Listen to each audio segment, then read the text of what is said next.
and gentlemen, welcome back to the fourth installment of the Lichess 45 League. Today we are going to look at a game between EthanPowell versus his opponent Showboater. The opening is going to be the Slav defense, and we are looking at a game between two 1700 rated players. We are headed for a mainline Slav, which actually is going to take a very quick and unexpected turn. A4, bishop f5, main line, good stuff, knight e5. This is main theoretical line here. The idea is that white tries to retake the pawn with c4, allowing him to expand in the center with f3 and e4 at the same time. However, as we are going to see it very soon, this is not to happen. That was a bit of a sad story there. E6, one of the big main lines. The other one that has become very popular in the 90s due to the very good efforts of Morozevich and a couple of other dudes who picked up this line as black, starts with knight d7, knight c4, queen c7, g3 and e5. First, it was very topical in the World Championship match between Öve and Alekhine. I should say Alekhine and Öve, because Alekhine played it as white against Öve, who was playing it as black. And as I said, later on in the 90s it has become again very popular due to Morozevich and a couple of other dudes. I can't really, they made it very popular for black. The old main line, however, is e6 f3, which obviously is intended to play e4, and in fact it's unstoppable. So I was very deeply surprised when I saw a game here and white did not play e4, because really from here on nothing else makes sense. So I am a little bit puzzled as a chess coach here, because if you are playing f3 here, you are playing it with the intention of e4. Otherwise it just doesn't make any sense whatsoever, and yet e4 is not being played. Now for the record, the e4 line goes with bishop takes, knight takes, bishop d2, queen takes d4, knight takes e4, e4, queen e2, bishop d2, queen d5 check, and king c2. If you know this much theory for either side, you are totally fine. Essentially the game is about white being a piece up, but black having 1 million pawns for it. And whoever's will is going to prove more powerful or more to the point is going to win the game, whether it's white utilizing the extra piece or black utilizing the many pawns. But failing to follow up f3 with e4 is yeah, that was quite shocking. So yeah, here e4 was necessary. Now after knight takes c4, c5 is very logical. Castles would have been probably even more thematic, because now after e4 I believe that this piece actually can be done this way and then check here. Super dead stuff. Now I know that g3 loses to his queen e4 check, utilizing the pin and up the rookie. So yeah, I think c5 actually allowed white he sort of bounce back into this game by simply capturing, forcing the queen trade, and after king takes, bishop takes, pawn e4. This is quite good for white. In fact, beyond that, because after bishop g6, knight b5, the double threat of these two checks will land white in a superb endgame, in fact. So here again, very timid chess is being played by white, playing e3, not really strong enough. And here c takes d4 would have forced immediately a very weak, isolated pawn takes, knight c6. Get it again, perfect development, and a weak d4. So black is already sailing towards a very easy game without any dramas. So this point was where both sides started to play quite poorly compared to how they should have played this position, with quite a bit of rigor and aggression. White needed to realize that trading queens was quintessential, especially because e4 is going to compromise this bishop heavily, and likewise here black needed to utilize immediately the opportunity to play against the isolated pawn and take on d4. After knight c6, white grabbed his last chance to stir towards endgame, and went with d takes c5. And now the queens needed to come off, and now the position, I would say, is more or less in balance.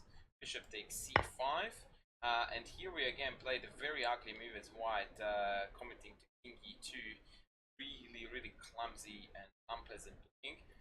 Here, white definitely had to make some concessions. Admittedly, queenside castles with check is about to come, so there is nothing to be done about that. Having said that, e4 would have at least guaranteed these two pieces being put on some sort of passive spot. Castles, bishop d2, bishop back, and there, whilst white is facing a very unpleasant pin on the d file, it seems to be manageable.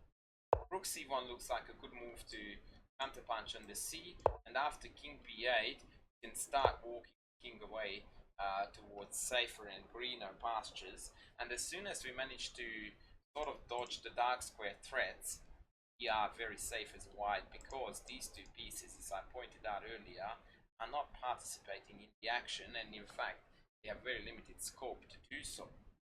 So this would have been the way to go, but instead things got a little bit funny.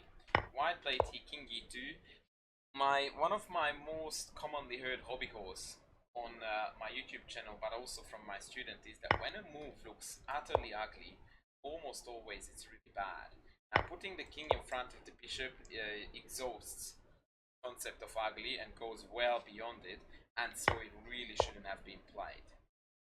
Castles, perfectly logical chess, and b3, again, I would call it inconsistent, because if we are on a journey with this king towards safety, we should have completed the journey, go to f2, at least allowing the bishop to get out. b3, not so sure about this one. I think in fact it is a losing blunder. Don't really see a response to bishop c2. Neither does my beloved computer. So here again, you see that we have got two knights out, and that's all we have got to our name versus a fully developed army. Even in an endgame, we can't really get away with stuff like that. We need to play forcefully and develop pieces. In this case, king f2 would have been my way to go, but e4 sadly is no longer an option, because we stepped really hardcore into that check. Yeah, white is definitely on the back foot here. Absolutely, 100%. Sadly, however, black, from black's point of view, is not really utilizing it. h5 is a very timid, useless move for two reasons. A, g4 has never been a threat. B, whilst it does extend the scope of the bishop backwards, if I get to play e4, it doesn't matter how far the bishop can go back, it's going to be the same poorly placed piece. So essentially, h5 is a waste of move. Accomplishes nothing, stops nothing. Yeah, wasn't necessary at all. Bishop a3, take. Now white is trading some pieces and thereby easing the pressure. c1, quite good chess. White is defending here reasonably well. Rook a d8, and now the tide is turning again, because after the necessary e4, which I keep on talking about like there was no tomorrow, we managed to shut the bishop out again from the game, and after bishop g6, we can simply sidestep from the rook, block the check, and again have a very pleasant endgame, in fact, because, can't say it enough times, these two guys are major problems. Knight coming to c4, kicking the rook out. White's position is coming together quite nicely, so there is a trend here, an upward trend, and white failed to utilize it by playing e4.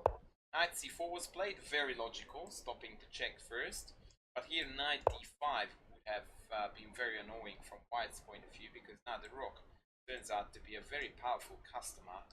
Third rank. Okay, knight c4, king b8. A little bit timid again.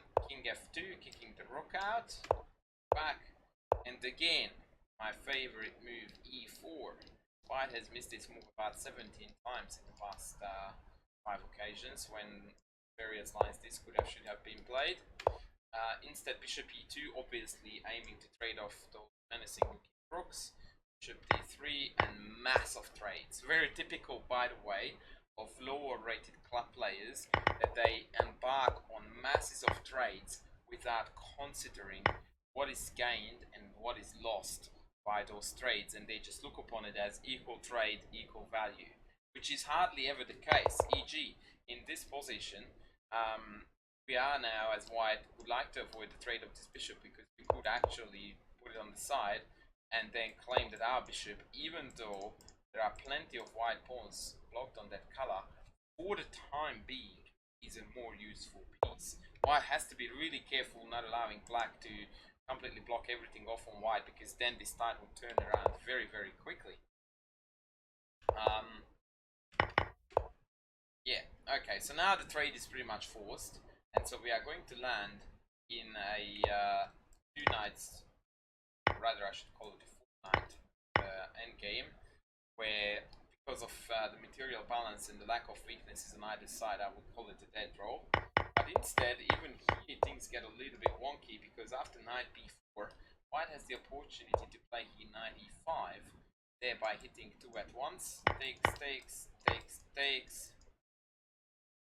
and black has got some serious issues here, and in fact I think he's on the verge of losing because of the f7 and not affected.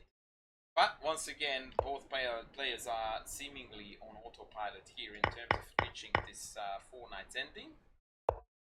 And still, black is trading like it was a must. And I really don't like this because, yeah, he needed to defend this knight e5 threat or bring the king closer. But actually, the king comes closer, is still being bruised by knight here. So either knight c6 or knight d7 looks logical. My problem with knight d5 was actually pretty much what could have happened in the game, or right away he takes, and this move once again pops up so many times in this game and never gets played. Very, very interesting stuff. There's knight f4 g3, and all of a sudden this knight is not a happy camper. We have got some issues here with the knight, and note that I'm going to be able to come in here and here, or even here and here, more powerfully. So, for example, look at this: knight d3, knight in, knight in. If the pawn goes up here, knight e8, attacking both and win the game. Just because we have got equal amount of wood on the board, by no means does it mean that it's equal, or that rather that it's that it's draw. It is equal. Most of the times, not here actually, but most of the times you will find that these positions are very equalish. But that doesn't mean an auto draw. Magnus Carlsen has become a world champion by winning their equal positions. As long as it's playable equal, just play on. And here once again, after e4, I really do struggle to find meaningful defense for black. In fact, knight c7 seems to be the only one, so that after knight d6, f6 I can't get in there. But now there is a huge qualitative difference between pieces. My king is way better than his, simply because my king can come up here and theirs can't. And also the knight is incredibly passive. It's tied down, guarding the e8 square. So essentially black can't really do much to two pieces, whilst white can definitely improve the position of the king and match up the pawns. This was all missed by white, who played king d2 here. Now a6 again. Very, very timid, pointless move. Can't play an endgame like that. You need to bring your pieces to the center. Take, knight d5 check looked also playable, and then king c7, which is going to be very similar to the game, but only because white also failed to play here good moves. For example, knight takes, e4, as per shown before. Almost identical variations will occur, with the exception that now the white king. So knight c7 forced, knight d6, f6, and I can just continue coming closer either here or even b4, f4, you name it. White is significantly better due to these very funny relations between knights and kings. So knight is going to go on e8, so consequently this knight can't move, and likewise the kings are funny jam situation, and meaning that I am happy to go, you can't go here. Okay, instead king d3 was played, playing to the principle at the worst possible time. Because here after king d3, now white won't be able to play e4 owing to the check. And now the game fizzles out into dead draw. King d4, b5, reasonable moves on both sides. Knight b2. I would have preferred perhaps to come towards a3 and back to c2, because that way I would have controlled all the squares of the dark knight, and also knight a3 would have attacked the pawn. But makes not much difference really. King d6, knight e3, f6, all fine, all dandy. Both sides are playing the move play to stir the game to a very logical outcome. f4 needed to stop e5 check, perfect again. Knight e7, not a big fan of that, but probably would have been kicked out anyway by e4 anyway next. Knight b4, stopping the check. And here, as long as black doesn't trade on knight c6, it's dead draw. And even after the trade, it can still be a dead draw, but now black needs to be a little bit alert not to fall for some dirt. e4, still keeping the game at bay. h4, still fine. g4, still fine. And here, takes, and just simply sitting here, guaranteed. Very, very easy and peaceful draw. The obvious line is b4, e5 check. Take, king back, and neither king can make any progress. It's very, very drawish. King e6, king f3, king f6, and the opposition guarantees a very, very comfortable draw. But that was not to happen. And it's very, very typical. I find it all the time that people of this level regularly stuff up endings like this. And I don't mean any offense, but this is a very good lesson to learn from. That logical moves like take, and keeping it together always seem to be the way to go over impulsive moves like this. Now, I really don't know what made black to go here, because it offers a ton of opportunities for white to change the structure and to stir towards something different, whereas black from here on is on a one straight line, and any single move cause immediate disaster. In fact, it is a losing move already, but yeah, I really don't get why you would get attracted towards this, because even after take, I'm not sure if e5 was on black's horizon, but I will give him the benefit of the doubt. Everything else loses on the spot. But let's assume black saw that e5 takes and then pawn takes his draw. But even then, I don't understand how you calculate e5 to be good for black. Because no matter how we change the pawn structure now, it's inevitable that white is going to have a pass pawn on this side of the board and black somewhere in the middle, which brings about my favorite theme, the outside pass pawn, which is like a plague. If you are a defender and you hear the idea that white is going to have a pass pawn here and black one here, you just go like, no thank you, no, I don't want that. Then I don't play g5, I rather come just here and wait what happens. That's it. You just reject it on face value. Outside pass pawn, inside pass pawn. Go. You have to know no pawn ending theory whatsoever, as long as you know that outside pass pawns are deadly weapons. And it's crystal clear logic too. I will have to run all the way to here to eat this pawn. I need to take this in 2 moves. Eventually, I will have this king to get this one, and you will be too far away. Worse still, I can actually take this without any problems whatsoever. There is nothing to be done about that. So white doesn't even need to use subtle tricks here to win this pawn ending. And actually, to demonstrate the concept of the outside pass pawn would be even more powerful if you imagine the position without these 2 pawns. Because then what happens is black runs over to get this one, I run here to get this one, and then I take this. The black king will be too far. With the addition of these 2 pawns, things could get a bit tricky, but really, in this case, things get way easier. After king d7, white simply should have played king g5, take the pawn, and walk away with a free victory. I'm also utterly shocked, by the way, by playing king d7 here, because king d6 have allowed black to go this way, or should the need arise, come towards the center too. You always want to keep your options both, if you can do so. And here, there was no telling in these 2 moves. They are both totally losing, but you might as well then pretend that you want to be active with your king. after king d7, a bit of a comedy of errors started here.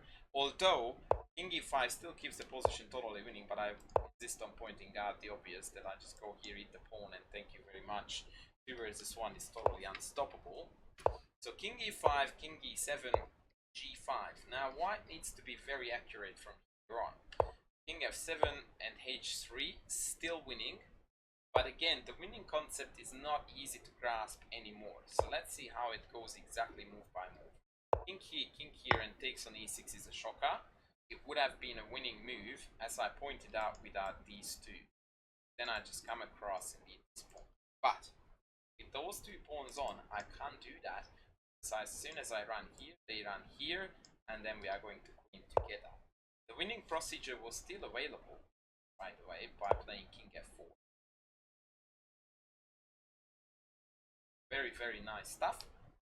And now, if e5 check takes, now after b4, I can still win this pawn and thereby the game, because after taking this pawn, once again I will run back to this, and that's winning. So just to demonstrate this idea, here, and after here I can just run across there, and it's very apparent that I'm just without any problems whatsoever. So the win was still here to be had, and after king f4, if they play king h5 trying to hang around, then I play b4, and we are going to achieve the same outcome. After e5, as a matter of fact, I don't have to take anymore. So the very clever king f5, and now we are going to get the queen 8.